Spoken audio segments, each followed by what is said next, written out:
Hello everybody, this episode of Fulfords World features Shane Carpenter and Maserati Steve.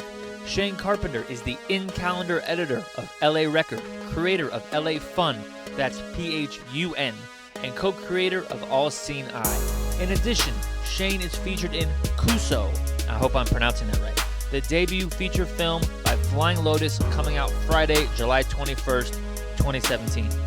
Maserati Steve is a music producer who just moved to Los Angeles from Jacksonville, Florida. We recorded this in his new spot downtown, hence the natural reverb. Subscribe to Fulfords World via YouTube or iTunes. The YouTube link is in the show notes along with the websites we speak about during the episode. Now, without further delay, I bring you Shane Carpenter and Maserati Steve. All right, everybody, I'm here with Shane Carpenter and Maserati Steve. I wanted to have Shane and Steve meet up because Maserati Steve just moved here from the East Coast. This is maybe his 8th or 9th day here in LA living. And Shane, I just met Shane in person at Former Faces, the Former Faces performance at School Night at Bardot. Shout out to Former Faces, great guys, great band. But every time I would go east of Vermont, even when I used to live east of Vermont, I'd be at the coolest party, and I'd always see Shane walk into the party from afar.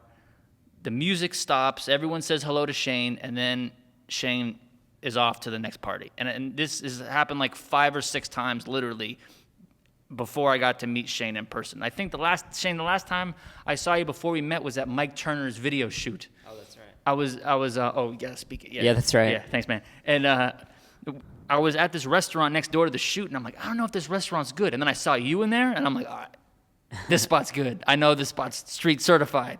You know what I'm saying? So I just saw Mike Taylor last night at a party. Oh, you did? Yeah, he's in town. That's cool, man. So I wanted to have you talk to Steve. Steve just moved here, and you're going to all the cool spots. Like, I think you're known like throughout LA, especially the east side, of like knowing where all the cool happenings are, where all like the dopest stuff is like on a nightly basis. Yeah. And Steve just moved here. So Maserati Steve, you currently live in downtown LA. Shane, where are the spots that you would frequent in downtown LA on any given night? To be honest, I don't spend too much time in downtown LA unless it's like Skid Row area and somebody rented a warehouse and they're throwing like a private show or like a party. But I don't frequent like actual, long-standing venues here, although obviously the Exchange is a great venue. Sure. There used to be more kind of like DIY venues in downtown, and they've since kind of closed down a little bit. So they're not as active. Like Think Tank Gallery over on Maple, they're coming back. They have a show in August, a space called the Dilettante. Like when I first came to LA, I used to do shows at like 5 Star Bar, and even a couple things at the Down and Out.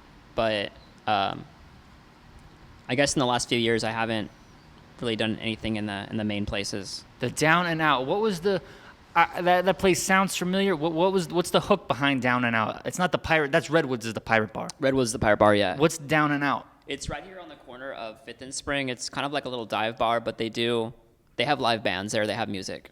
Oh, okay. I had a friend who ran sound there, so they booked a lot of LA bands. Down and Out. I saw Q&Q there, I think. Yeah. You ever that band Q-U-N-Q? Yeah, I love them. Super dope. Yeah.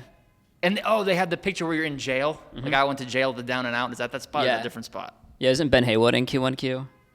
I think so. Yeah, Brandon. Yeah. That's like the whole Piebald crew, kind of off like affiliated Piebald affiliates. Shout out Rose Campbell, who introduced me to Q&Q.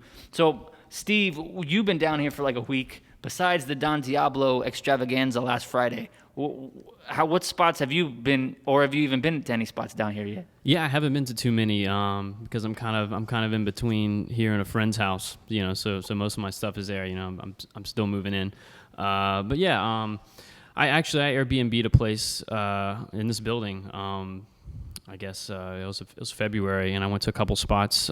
Perch was cool. Clifton's is a neat place. I'm still kind of like searching for just kind of like a normal neighborhood kind of bar. I haven't found that yet, but I'm sure I will. But yeah, I like cities and grid systems because it just makes it easier to you just kind of walk around and explore. And I kind of like having, restaurants and coffee shops and bars next door, right across the street, Sure. So that's why, I picked downtown, Have you been to Escondite? I have not. Or Escondite? It means like hide yourself. It's a really cool bar down the street, and it's cool because the parking lot has like this perfect view of downtown where you just see all the tallest buildings, and it's kind of like a rough area, but also not at the same time, and it's really cozy. They have great food, and they have great musicians playing there all the time. Oh, cool. A lot of like singer-songwriter, alternative country type stuff. It's definitely not a lot of what you'll see around all the other venues, and it's just a really cute, intimate bar. It's a really good like neighborhood cozy spot if you're trying to find one. They have a nice little outdoor area. Oh, excellent. I'm checking it out. And it's really, you could walk there from here. Okay, cool, perfect. Yeah, I love that. I love being able to walk places because driving in LA, sitting in a car. Yeah. Also the Blue Whale, the jazz place in Little Tokyo. Okay, I've heard about that. I was gonna check that Yeah. out. A couple places in Little Tokyo. I was planning on checking out. Yeah. I just got here, so I've not really seen a whole lot. I just, like I said, I like the kind of city, New York kind of vibe that it has on here. So yeah, I'll definitely check that out. And Shane, when did you move to LA? And what made you move here? So that's kind of like a complex question. Well, I'm from about 40 minutes east of LA, so kind of where LA County ends. And I started coming to LA about 7 years ago. And I've only lived in LA for about 3 years out of the 7 years. And when I wasn't living here, I was just driving here every single night. Wow. Literally every night. I put 100,000 miles on my car in like 3 years, just coming out here all the time. And it was mainly the fact that I did live about 35 minutes, which is not terribly far, but I was saving about $700 a month on rent. So I kind of had to like have a reason to like want to be out here full time to spend that extra money on rent when I was living in a house for like $500 a month. Out here, obviously my rent almost tripled. Sure. But it does have its benefits when you're living here because you can kind of have a spot to just go home, change real quick, just hang out for a minute till the next thing starts. Totally. Versus having to like plan your whole day out. Yeah, and like what if you have 4.5 hours? Yeah. Like in LA, and like you can't go home. Yeah. But with nothing to do, Yeah, you got to like find places to just kind of camp. Yeah. Oh, that's crazy. So what year did you like move? So I lived here for a year, like 3 years ago in Sunset Junction, at like right by Intelligentsia when like Forbes declared it like the hippest neighborhood in America. Yeah, I lived on Wallman and Sunset, and I was like, time to leave. I'm going to Van Nuys. Yeah, like right there. And then my roommates had moved to a new house, and at that point I was just like, it was kind of like a situation where there was a lot of people living and moving, and I just needed to go home and kind of reset. Not like with my parents, but live with my friends kind of back home. Yeah. And then when I found another really awesome situation, I was going to wait till I found another perfect situation, and then I was going to move out. And so the Mount Washington place was like that next perfect situation for me, like month to month, like dope. Nothing in my name, like, you know what I mean? Oh, perfect. Yeah. Perfect. That's the way to do it. Great parking, yeah. Oh, the parking, man. Oh, the parking, it's huge. Because I get home at like 2, 3 o'clock in the morning. I don't want to be walking a quarter mile at night. Yeah. Like trying to find a place. Trying to find a place to park. Mm-hmm. Man, the favorite place that I lived, the first spot I lived was Hoover and Olympic. And I'll be danged if that wasn't my favorite spot. Yeah. It was in Pico Union, like the middle of nowhere, but it was close to everything. Yeah. You couldn't walk anywhere, but there was always parking. There's a Mexican spot on the corner. You go get like $3 burrito, Yeah. Have you been to the Lash? So it's really close on like Winston and Main, and they don't do so much live music. It's more DJ based. They have a lot of great nights there, and it's really cool. Like, you have this kind of, there's like 2 parts to the bar. There's a more bright side when you first enter, and then you kind of go through this hallway, and there's like a more dark warehouse vibe part bar, and it's more like industrial, like music, like EDM, but not like the EDM that you'd see at Exchange. Right. Really The cool, Lash. really cool place, and most of those events are free. Yeah. The Lash. I'll have to check it out. Like the 10-minute techno songs, like you'd hear like in Berlin at 4 in the morning. Yeah, like that kind of It stuff. ain't like not like chain smokers. No. Bottle service. Yeah, it just depends on who's running the night, but they have a very eclectic people who come in and present those nights, and I love that bar. Oh, that's cool. See, I never even heard of that. I haven't heard of that one either. Yeah, the other one I I'd heard of or seen online, but yeah, that one I've never read about or heard of at all. So yeah, I'm definitely checking that one out. And Steve, what made you move to LA? Like, how long have you been coming to LA? Tell the audience, like, what spurred you moving? Yeah, so I've been writing music for a living for quite a while now from Florida, and I've been coming out to LA for the last several years, probably between 2 and 4 times a year, I guess, and I'd stay a week or 2 at a time, and Yeah, I moved out for two reasons. One on the business side, just to kind of try to elevate, my career a little bit more up, at least one more level up. Then the other is just personal reason. It's just there's just more going on here. LA it definitely has like a vibe and an energy that I think is unmatched anywhere else I've been in the world. And like there's a lot of places I love, all over the world for different reasons, but LA definitely has its own thing going on. And I just like the vibe out here. I love the weather. I like the people. And so yeah, I came here because I just wanted more interesting life as well as hopefully a better professional life.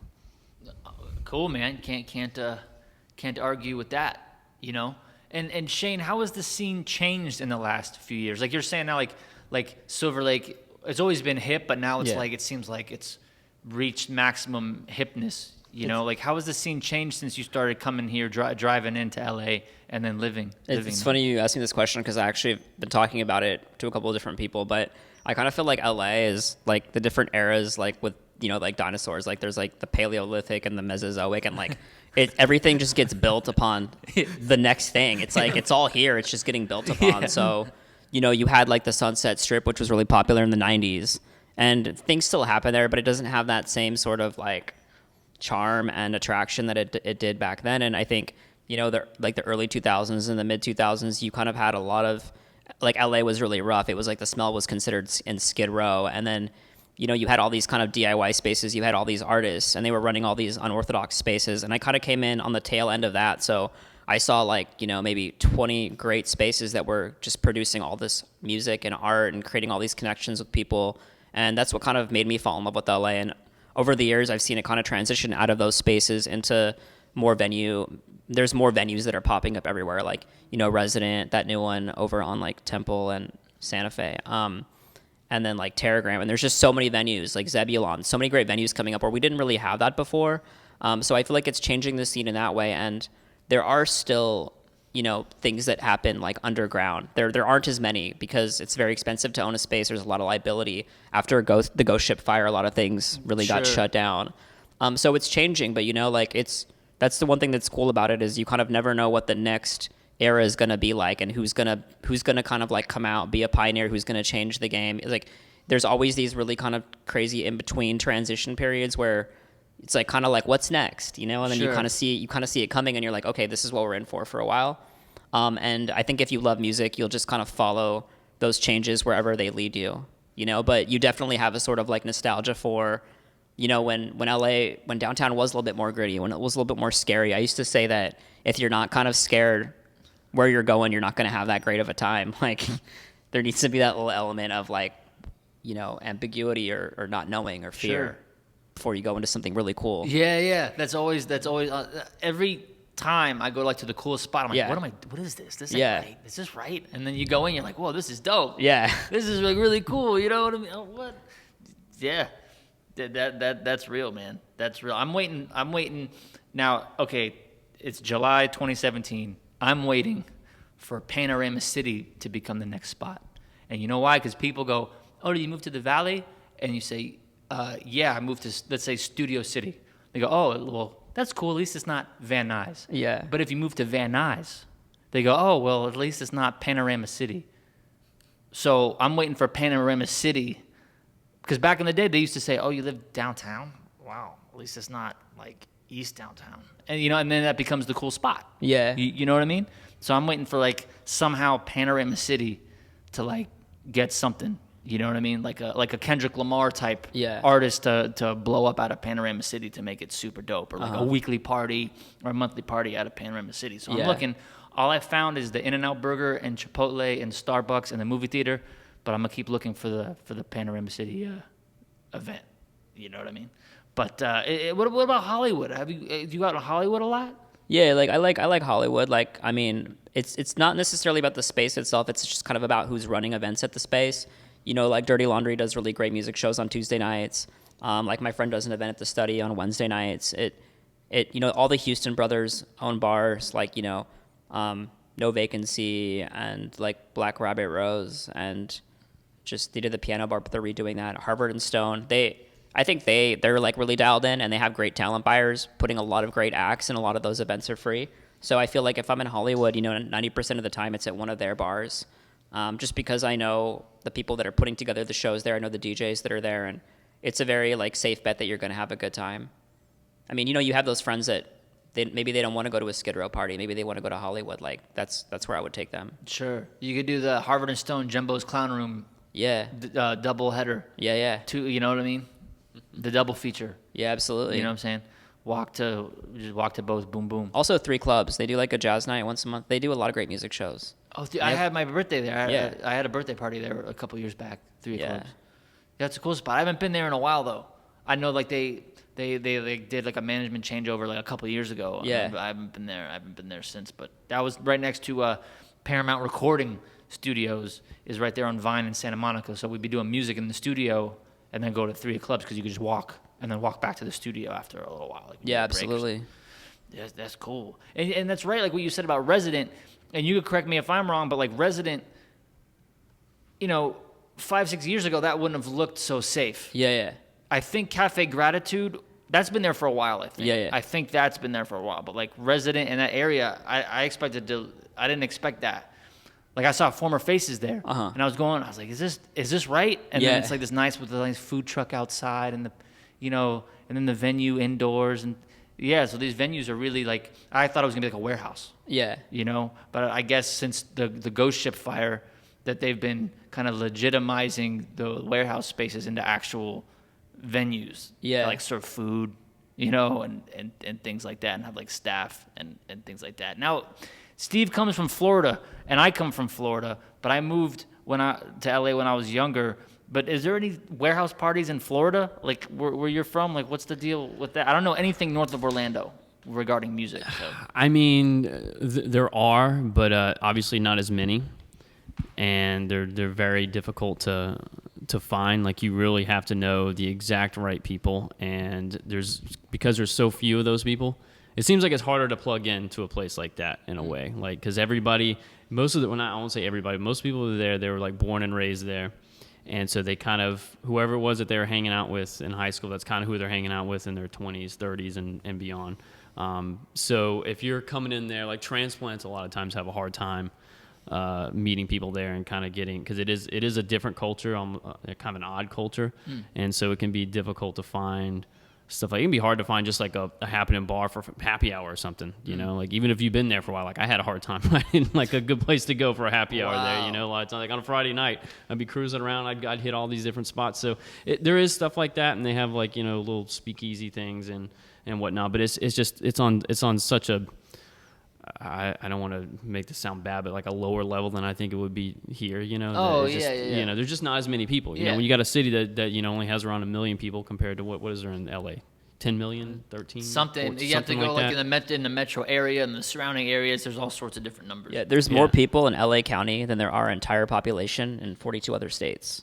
Oh, wow, yeah. 42 other states. But the entire population, there's more people in this county alone than there are that's a lot of entire states population. You think states. you say the small Alaska, Alaska, but like that 42 is a lot. But LA County is huge, but still, it just goes to show you how many people are like in this area, Yeah, and that kind of breeds, more cool stuff essentially. When you have that many more people. So so where I'm from, there's just not as much going on, just simply because there's just not as many. And then they also have not just that there's not as many people, but like especially in Jacksonville, they have the people in control of the city there. They kind of have like an anti anything cool going on. Like, if something starts up, they'll figure out a way to shut it down. Like, actually, a friend just told me that they had this place called Cork that was like I think it was like an artist collective where they just had, I guess musicians would have studios there or something, or like artists would do metal work or whatever, right?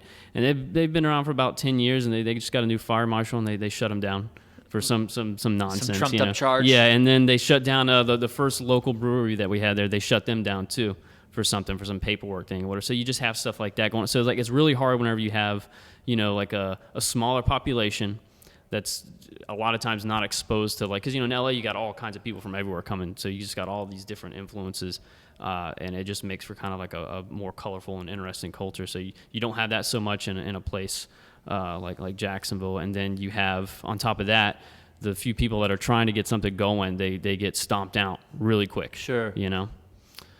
So, yeah. Yeah, I feel you. Back in West Palm Beach when I was in high school, it was like the height of the late 90s rave days, you know? And Florida was pretty, that was a good scene down there, you know? Yeah, even in Jacksonville they had a little bit of that going on, like you that know? late 90s. Yeah. And there was this gentleman, you know, this high school kid, his parents owned a sandwich shop in downtown, like downtown West Palm Beach. So, the sandwich shop isn't open at midnight. It closes, you know. People go home from downtown. So this kid had the key to his parents' sandwich shop, and he would throw raves. But it was an established sandwich shop. He didn't serve alcohol. I mean, people were on drugs for sure. Yeah. But they couldn't do anything because it's this sandwich shop. They had the, you know, they paid the rent and everything. Mm-hmm. It was really cool. It was like one of the best parties I was ever at in West Palm Beach, which, you know, it's not saying too much for the worldwide party scene, but it was still cool. You know what I mean? Yeah, it was still cool. Shane, you ever go out in Boyle Heights at all? I have a couple of friends that live there. I don't go out there too often. I know there's like a couple bars that I've been invited to events to, but I haven't really been. Yeah, I heard of a couple things out there. Yeah. That I want to go to that. There's like a coffee shop out there that people are protesting. Yeah, that's right. I want to check that out and see what's up with that because I've been hearing about that in the news. You know what I'm saying? But that's so interesting. Like different cultures and parties. It's like its own moving, breathing entity, like the party scene. Yeah. You know? Because like back in 2007, you had Justice, you know, and those types of bands. Yeah. And then like now it's more like rock-based, poppy kind of vibes. Yeah. You know what I mean? And what's the party in Lincoln Heights? Low End Theory. Yeah, Low End Theory. Do you ever go there? Like, what do you think about I mean, that? I've been a couple times. I went for LP's like album release when he did I'll Sleep When You're Dead, but that was a while ago. But you know, even they're kind of like in a cool down period. I mean, they still obviously put together great events. You know, like Erykah Badu's come through there, like Tom York, like everybody, and you know, Gaslamp, and just a bunch of people a lot of really great art and musicianship and everything has just come out of there. Like, you know, Daddy Kev started that event. I think they just did the Low End Theory Festival at the Shrine last year. So they're still very active, but in different ways. You know, like Daddy Kev is like, he worked on that Kamasi Washington record. He has like that studio up in Outwater. So they're still like very active. Maybe the space isn't. The space is always going to be great, and it's always going to be producing like great music. I think they brought in Death Grips for their first show too. Oh wow. So they've been like pioneers in that scene. Yeah, I don't think it's like kind of is what it was, but like I don't feel like anything ever can stay at that point. Yeah, it's like it comes in waves. Yeah, like they've just been on it for so long. You know? They've been doing stuff. I think on their website it said they're doing stuff in like Asia too. Yeah. Every once in a they're all while. over the place. Yeah. That's dope. That's real dope. I might give something away, and I hope I could walk it like I talk it. But I'm putting out a magazine. I'm doing a print magazine, and one of the stories we're doing is the acid house scene in Hong Kong and southern China. So like there's this like acid house scene blowing up out there right now. Yeah. Like so right now like it's on the come up. It's increasing. So I'm gonna send like a video crew and a reporter and a photographer down there to capture it. You know, because how many times I wish I had more than 3 photos for my 6 years of going to CineSpace twice a month on Tuesdays. But there's like 2 or 3 photos of me. Oh yeah. It's not really documented, at least to me. You know, so that's why I'm sending a whole crew to Asia. I mean, the crew's already in Asia, but I want to get that documented, even though I've never been, just to say, oh yeah, like I helped document that scene. Yeah. You know, for that and like all the Dimmock Tuesdays. Yeah, the Dimmock Tuesdays. Yeah. Like those are some fun. Do you ever go to those? Yeah. Those are some fun times, dude. And that doorman, what's that doorman? Jeff? Do you know Jeff? Yeah, I mean, like you've seen him. Yeah. Yeah. Like even the door, Steve. You ever been? You never went to the Dimmock Tuesday? Dude, even the doorman was ending up in magazines. Like this is the doorman, and doing articles. You know, like there's that big club in Berlin. I can't pronounce. Berghain? Thank you. I can't pronounce. I was about to get filleted by my audience for Yeah. not being able to pronounce it. That bouncer has stories about him too. Yeah, I just read something about that. Yeah, yeah. But this dude at CineSpace, they had stories about this guy, about the door guy. But then CineSpace, now it's like what, Hemingway's? It's different. It's not even CineSpace anymore. Yeah, no. Do you ever go to do you ever go to the new incarnation of that building? Yeah, it's called the lower part's called the Study, and that's what used to be Hemingway's. So I mean, because they kept the books in there. Oh, okay. So it makes a little bit of sense. Okay, the theme-wise. library. Okay. Yeah, the library. You know. Yeah. That part. I don't go out in that part of Hollywood too much, except for like hotel cafe and like sports bars to watch like UFC and Florida Gator football. That's the only sports I care. Other than that, dude, I don't care about no sports. Yeah, you know it's funny. I just went to the Study like 2 weeks ago, and I saw McLovin from Superbad. Yeah. He's in a new band called Main Man. He's a great bass player. He used to be a drummer in this band called the Young Rapscallions, but they're playing like all over LA, and they're good. They're good? fun. Yeah. That's dope. And what venue was that? That was at the Study, which used to be Hemingway's. Okay. Yeah. That's so funny. That's real cool. So downtown, like, do you ever go out in South Park at all? Like, I'm trying to hook Steve up with some more venues on this, maybe not this part of downtown, but like just the general area. Adjacent. Yeah. There's a space called the Pico Union Project. It's like kind of like a synagogue. It's really great. And I have a friend who's throwing, maybe it was last night, she threw an electronic event there. Really cool space. Pico Union Project, that's where I used to live in Pico. Yeah. I want to check that out. They're doing events there, yeah. What, you know what cross streets? No, it's just like it's like a sanctuary type place. It's crazy because there's like the pews and then there's like laser lights and smoke machines and you're like, what? I'm in a synagogue or whatever this religious institution is. But yeah, it was cool and they're trying to do really great shows there. That's cool. That's not too far from here. Yeah, there was a Highland Park, something like that too, a church in Highland Park, right? Yeah, or that area they're doing. The Wilshire Ebel. There's a couple things up there. That's so cool. It's like there's so much stuff to do. So what do you do in your time when you're not like going to parties and cool stuff? Do you have any like hobbies or anything? I mean, mostly, I'm just kind of I'm getting back into acting again. So I was like a social worker for LA County, and then I just quit that job to go do some work that was more like less restricting in terms of like what I wanted to do artistically. Because I have that film coming out that I starred in, it's Flying Lotus's debut film. And that's coming out next month. Wait, break that down for me. I didn't know about that. Yeah, so he did a film. It's called Kuso. Like George Clinton, Hannibal Buress, Anders Holm, Tim Heidecker, like we're all in it. It was in Sundance. It went all around. It's getting distribution on iTunes, Amazon, and Shudder, and it's going to be premiering in New York theaters starting January or July 21st, and then New York and LA, and then Flying Lotus is kind of setting up screenings all over the United States with people like through Twitter and stuff. So I've like dabbled in acting like while I've had like less restricting jobs, but I think, now that this is coming out and episodic season is coming up, I'm just going to focus more on that, kind of see where that goes for a while. Yeah. Because I'm sure like this, I'm a big fan of this type of hustle. Like, okay, you're at a cool party and a casting director is there. Yeah. And they see you at 2 or 3 dope ass parties, and then you go in to audition for something that has to do with the scene or like dope things. Yeah. You're probably going to get the gig compared to someone else who might have more acting experience, quote unquote, but doesn't know like anything about the scene intrinsically. Yeah, well, when they were casting it, they found me through LA Casting, and then they were obviously showing him, the tapes for people that had submitted, and he like had said that he recognized me from the Low End Theory events and just supporting that community. So it definitely helped. Familiarity helps. It's going to help you. Yeah. And that's how I got in all my music videos. I actually had a really legit acting resume, having never even wanted to be an actor, just because I knew so many people that were in the industry that were like, be in this project and be in this show. And I was like, sure, why not, That's so cool. There's a band called The Ringers. Have you heard of The Ringers? I mean, the name's familiar. They're like a rock band, and the guy in The Ringers was going out for these commercial auditions. Now that guy, he's Milquarius guy, like the milk spokesperson, like the rock god of milk. He's in all these ads. Like twice a year, I see him in some big money ad. And now he's like, just has this dope career as a commercial actor. But he got into it because of his band.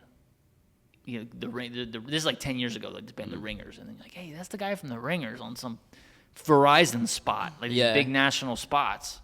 It's crazy, but that's like LA for you, I guess. That's like, I don't think that could happen in a lot of other places around the world. You know what I mean? Dude, it was great having you guys. Anything y'all want to say before we wrap it up? Steve, this is your big chance. This is everyone in LA's listening. Tell them you're going to take over. Yeah, just be cool, I guess, Keep doing what you're doing, LA. Keep doing what you're doing, LA. That's great. Shane, let us know what's coming up. This episode's coming out in mid-July, so let us know what's coming up, what's going on. if you're in LA and you're kind of like trying to find like your scene or your community, or you're trying to find out what to do, it's like, how do I go to the things that I think are going to be fun for me? How do I find those things? You know, there are a couple of great resources that I always tell people about when they move here. One of them is the Restless Nights blog, but it's spelled, Nights is spelled Nites. They have a great mailing list. They don't spam you. Like every 2 weeks, you kind of just get a rundown of all the best events in LA, and it's not just music. It can be like film, art, cultural. That's a really great resource to find anything cool, and that will kind of like lead you on the journey to find everything specific. I think to start on the outside, go to the shows, meet people, then get invited to the more like underground things. Sure. You know, start there. Curate.la is a great site to find. I'll put all these in the show notes. Yeah. Art events. You know, my friends run all these blogs, so I use them. I use my friends' resources. The Comedy Bureau is a really great website to find any improv, spoken word, like open mic, like anything like that, anything comedy related.